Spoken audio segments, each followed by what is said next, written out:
In this video, you'll learn the ultimate drum editing technique for brand new audio enthusiasts. Stay tuned because whether you're an experienced drum editor or someone just getting started in audio, this video will teach you how to save hours of time in the studio and feel like a boss because of it. Hey there, my name is Joey Sturgis and you're watching this video because you're probably like me, working with music and trying to navigate this whole world we call audio production. Well, I'm here to help you figure it out and get to the bottom of exactly what you need to overcome your obstacles, increase your skill, and totally master the art of music production. So let's get into it. Drum editing can take hours and hours of time, especially when you're trying to get a natural drum performance to fit into the pocket of a song or to the grid with a click. You might be editing hit for hit, or maybe just a few nudges every other bar or so. Whatever your editing style is, there's an editing technique I want to tell you about today that can save you a ton of time. I call it slip editing. For those of you who already know what slip editing is, don't click away from this video because I have some useful tips for you too. Slip editing is a technique that allows you to shorten or lengthen drum hits in a way that is virtually undetected in most cases, and thus it gives you the ability to better align parts of a drum performance to a grid. But why does slip editing matter? Because it can save you a ton of time, and it sounds good too. This means you can take back hours and hours of retrack. It can save you from hours and hours of doing drum takes that were 90% great, but just one or two things were wrong, and so you had to do it again. You no longer have to rely on the drummer to get every single part perfectly right, because when it's just a little bit off, you just slip it back into place. The way that slip editing works is by setting up a few tools in your DAW with key commands. The first tool you'll need is the cutting tool. This tool will allow you to make a cut wherever you click with your mouse, and when you come up on a drum hit that's in your track and it's too early, you cut just before the hit and slide it further towards the grid or to the right. When you come up with a drum hit in your track that's too late, you cut just before the grid and slide it forward in time towards the grid or to the left. When you do this correctly, you'll be able to fix just about every drum mistake that can happen in a take. The only thing you can't fix is when the drummer accidentally hits multiple drums too far apart when he or she intended to hit them at the same time. This is often called like a flam, and generally should just be re-recorded when that happens. With this editing technique, it means you can easily get drums to sit into the groove better by sliding the audio around without it sounding like you've made edits. The key is how you do the sliding, and that's where this technique gets its name, slipping the audio within the event. Not every DAW has this capability, but let me show you how it works in Cubase.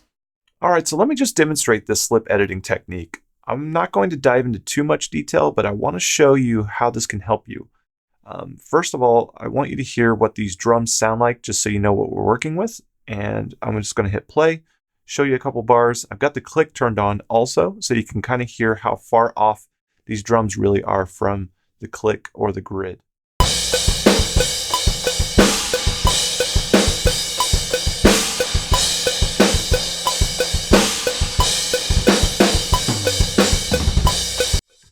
Now, obviously, it's pretty close, but let's say we have a shaker or something else that's arpeggiated in this song. We want it to really line up with that grid. That's where slip editing would come into play here. And the first thing you have to really pay attention to is the grid view. So being able to see where the notes fall, and you can see I have very clear black lines here that show me where the actual eighth note is, and we can see that kick is early, these two kicks are early, etc., etc. So the most important part about slip editing in general, and this goes with drum editing in general as well, is that you need to keep everything grouped. And that's because you want the phase of the microphones to stay intact. So we're just going to select everything, and we're going to hit edit, and we're going to go to group. And so now, whenever I click one track, all the tracks are selected. Or when I cut one track, all the tracks are cut. That's very important. The next thing is I'm going to just pretend that my edit starts on bar 52, but in your song you would want to go with the very first hit. I'm going to turn off snap and just drag this into place. That way we have our very first hit lined up with the grid. Now the next hit is early, so what I'm going to need to do is going to need to cut in front of that hit. And now I need to slip this to the right. And I'm doing this by holding Option and Shift right now and dragging this audio towards to the right. And now you can see this hit is going to be lined up with that grid. However, that pushed the next hit too late. So what we need to do is cut in front of the grid line and then go back to slip editing mode and drag these hits into place like that.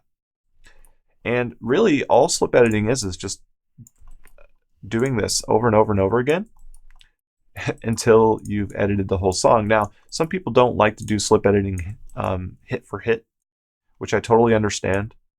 So in situations like that, what I would recommend is figure out where your comfort level is. If your comfort level is maybe every bar, you can just do a cut each bar, do the slip, and then go to the next bar. Put a cut in front of that bar and move the next closest hit on time, and go to the next bar. And you can keep doing this every bar, and that way you maintain some of the feel that the drummer placed when he was performing, but you're also keeping things in check, not letting anything slip off time too far. And so that way you get a little bit of a push-pull feel when it comes to the drummer's performance. So let's just take a listen to our edit and see where we're at.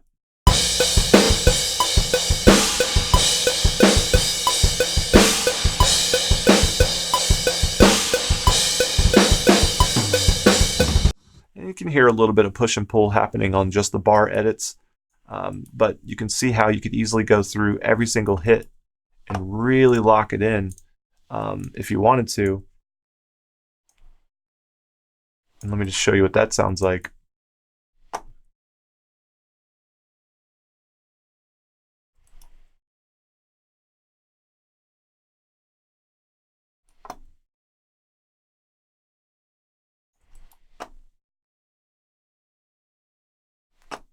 Cool. Let's check that out.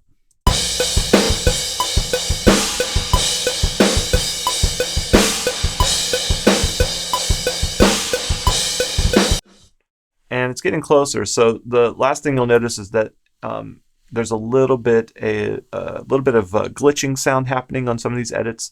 So what you would do for that is you would basically select all of your edits except for the first one, go to a 64th note and nudge trim left. When you do that, what you do is you create a slight little overlap on each little cut that you made, and then you can do a crossfade. And I like to do equal power crossfades because they sound better to me. And all those little glitchy parts are going to go away now. Let's take a listen.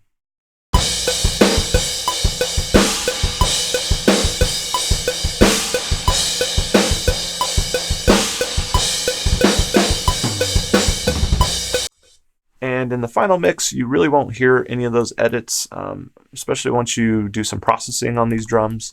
But that's pretty much it. That's the slip editing technique. It saves you a ton of time. As you can see, slip editing is a very useful tool and can be used to save a lot of drum performances from certain death. I think it's important to note that you can use this to absolutely edit the crap out of drums, and you can also use this to just nudge things a little closer to the groove. The responsibility is up to you. This relates to you because as a producer, the more tools you have in your toolkit, the more you can do with audio. Your artists and clients will thank you for it. Anyway, this is what I think, but there is always something more interesting, and that is what you think. So let me know your thoughts in the comments below. Thumbs up if you like this video, subscribe and follow to see more. Do you want to learn more about my audio production process? Well, you're in luck because I've teamed up with Creative Live to give you my exact methods for audio production step by step in what we call the Studio Pass. This class is packed with everything you need to craft audio productions just like mine. Click the link on this video to enroll now. I will be compensated when you make a purchase. I'm also going to make a special offer. If you purchase this class, send me your receipt to support@joeysturgistones.com and you'll get a free JST plugin up to $49 in value. How awesome is that? Click the link on this video and grab my Studio Pass class with Creative Live. Stick around because tomorrow I'm going to talk about why most producers never record more than just a few bands. That's all for now. I'll see you in the next one. Happy mixing.